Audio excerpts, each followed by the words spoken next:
Senator Sanders, as you know, has been calling for a revolution. Recently, in remarks to a group of wealthy donors, as you were speaking about the problem of income inequality in this country, you said, we shouldn't, quote, demonize the rich. You said, nobody has to be punished. No one's standard of living would change. Nothing would fundamentally change. What did you mean by that? What I meant by that is, look, Donald Trump thinks Wall Street built America. Ordinary middle-class Americans build America. My dad used to have an expression. He said, Joe, a job is about a lot more than a paycheck. It's about your dignity. It's about respect. It's being able to look your kid in the eye and say everything's going to be okay. Too many people who are in the middle class and poor have had the bottom fall out under this proposal. What I'm saying is that we've got to be straightforward. We have to make sure we understand that to return dignity to the middle class, they have to have insurance that is covered and they can afford it. They have to make sure that we're in a situation where there's continuing education and they're able to pay for it. And they have to make sure that they're able to breathe air that is clean and they have water that they can drink. Look, Donald Trump has put us in a horrible situation. We do have enormous income inequality.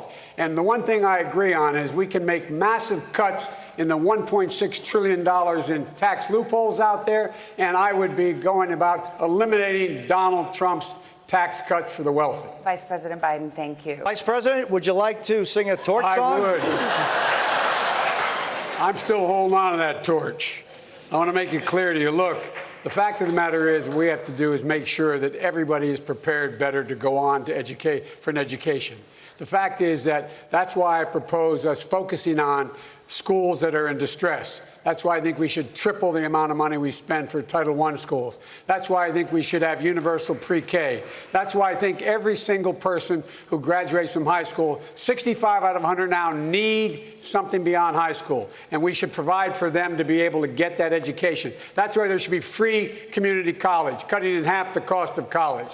That's why we should be in a position where we do not have anyone have to pay back a student debt. When they get out, they're making less than $25,000 a year. Their debt is frozen, no interest payment until they get beyond that. We can't put people in a position where they aren't able to go on and move on. And so, folks, there's a lot we can do, but we have to make continuing education available for everyone so that everyone can compete in the 21st century. We're not doing that now. You were one of the architects of Obamacare, so where do we go from here?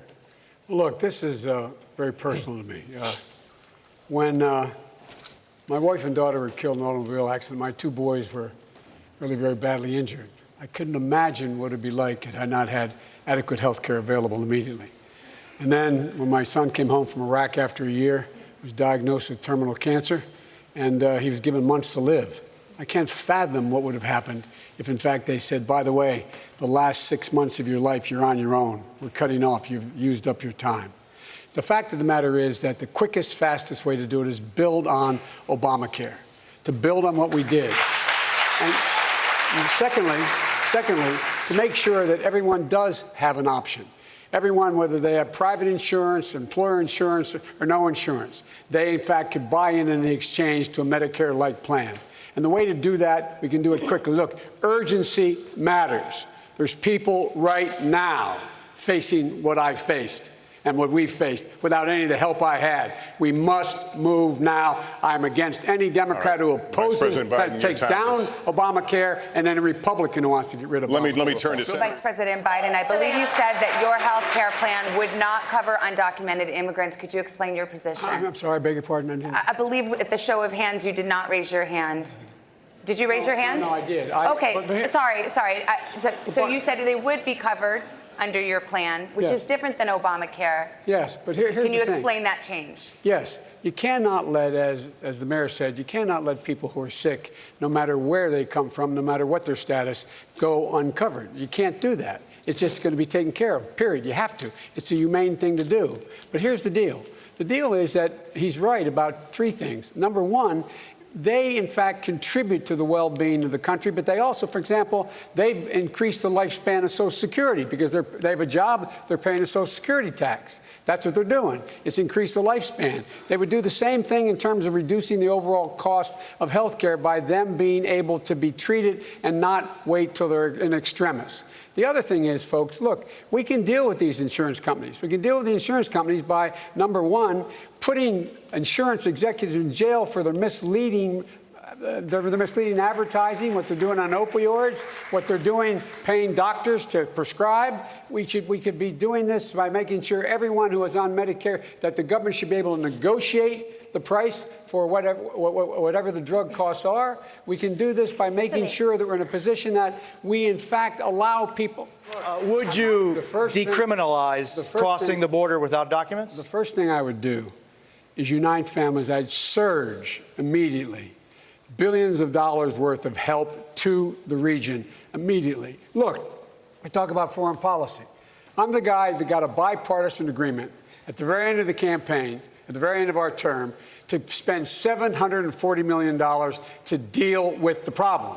And that was to go to the root cause of why people are leaving in the first place. It was working. We saw, as you know, a net decrease in the number of children who were coming. The crisis was abated. And along came this president. He said he immediately discontinued that. We all talk about these things. I did it. I did it. 740 million. Now look, second thing we have to do. The law now requires the reuniting of those families. We would reunite those families, period. And if not, we put those children in a circumstance where they were safe until we could find their parents. And lastly, the idea that he's in court with his Justice Department saying children in cages do not need a bed, do not need a blanket, do not need a toothbrush. That is outrageous. Vice President, the Obama-Biden administration deported more than 3 million Americans. My question to you is, if an individual is living in the United States of America without documents and that is his only offense, should that person be deported? No. Depending if they committed a major crime. They should be deported. And the president was left in his... President Obama, I think, did a heck of a job. To compare him to what this guy's doing is absolutely, I find, close to immoral. But the fact is that, look, we should not be locking people up. We should be making sure we change the circumstance, as we did, why they would leave in the first place. And those who come seeking asylum, we should immediately have the capacity to absorb them, keep them safe until they can be heard. A 15-second, if you could, if you wish to answer. Should someone who is here without documents, and that is his only offense, should that person be deported? That person should not be the focus of deportation. We should fundamentally change the way we deal with things. Mischaracterization of my position across the board. I did not praise racist. That is not true. Number one. Number two, if we want to have this campaign litigated on who supports civil rights and whether I did or not, I'm happy to do that. I was a public defender. I didn't become a prosecutor. I came out and I left a good law firm to become a public defender when in fact my city was in flames because of the assassination of Dr. King. Number one. Number two, as the Vice President of the United States, I work with a man who, in fact, we worked very hard to see to it we dealt with these issues in a major, major way. The fact is that in terms of busing, the busing, you would have been able to go to school the same exact way because it was a local decision made by your city council. That's fine. That's one of the things I argued for, that we should be breaking down these lines. But so the bottom line here is, look, everything I've done in my career, I ran because of civil rights. I continue to think we have to make fundamental changes in civil rights. And those civil rights, by the way, include not just only African Americans, but the LGBT community. But Vice President Biden, do you agree today that you were wrong to oppose busing in America then? No. Do you agree? I did not oppose busing in America. What I opposed is busing ordered by the Department of Education. That's what I opposed. Well, there was a failure of states to integrate public schools in America. I was part of the second class to integrate Berkeley, California public schools almost 2 decades after Brown v. Board of Education. Because your city council made that decision. It was a local decision. So that's where the federal government must step in. That's why we have the Voting Rights Act and the Civil Rights Act. That's why we need to pass the Equality Act. That's why we need to pass the ERA, because there are moments in history where states fail to preserve the civil rights of I all have people. supported the Okay, hang ERA on. from the very 30 sec- beginning when I Vice ran President for the Biden, 30 seconds, because I want to bring other people into this. I supported the ERA from the very beginning. I'm the guy that extended the Voting Rights Act for 25 years. We got to the place where we got 98 out of 98 votes in the United States Senate doing it. I've also argued very strongly that we, in fact, deal with the notion of denying people access to the ballot box. I agree that everybody, once they, in fact, they should. Anyway, my time's up. I'm sorry. And we can take on the corporate corruption that runs Washington. The first constitutional amendment to do that was introduced by me when I was a young senator. Thank you, Vice President. We're on a shift topic. It does sound as if you haven't seen what's been happening in the United States Senate over the last 12 years. It didn't happen. Why? I have seen what happened. Just since we were vice president, we needed 3 votes to pass an $800 billion recovery act that kept us from going into depression. I got 3 votes changed.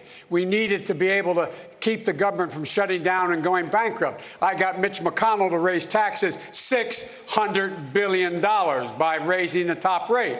And as recently as after President got elected, I was able to put together a coalition of the Cures Act that billions of dollars go into cancer research, bipartisan. But sometimes you can't do that. Sometimes you just have to go out and beat them. I went into 20 states, over 60 candidates, and guess what? We beat them. We won back the Senate. Vice President Biden, on the issue of how you do this, Democrats are arguing robustly among themselves about what's the best way to tackle climate change. But if we're honest, many Republicans, including the president, are still not sure if they believe it is even a serious problem.